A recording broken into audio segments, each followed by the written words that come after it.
For exercise 14-15, again, I'm going to use a template. So what I'm going to do this time is I'm just going to drop down on the templates here, and I can see that this is in millimeters.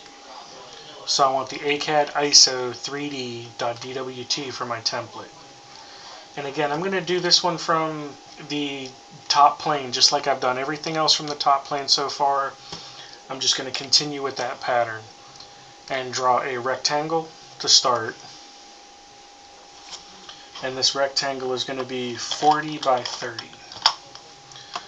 Once I have that rectangle, I can zoom in on it, and now I'm going to press pull this rectangle up 70. Now that I have this, I see that I have two 32 by 45 degree chamfers. So I'm just going to come up here and I'm going to grab the same chamfer command that you've used in every CAD class you've taken, and I'm going to select this edge right here.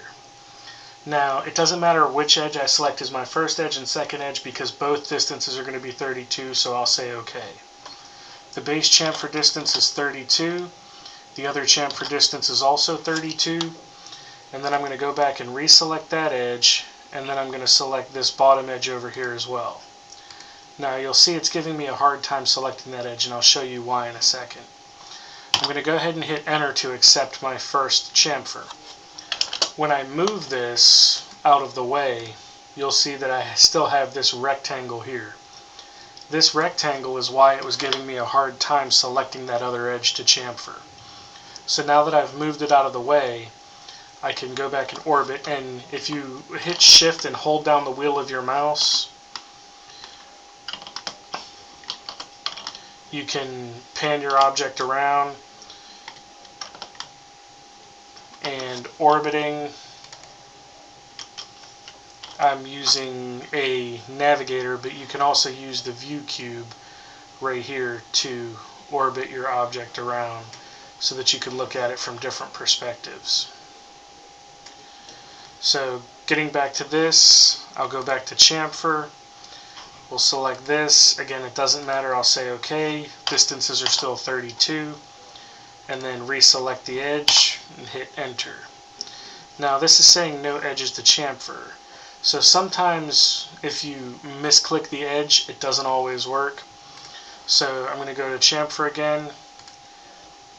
We'll say OK. 32, 32, and then I really want to make sure that I'm selecting the edge.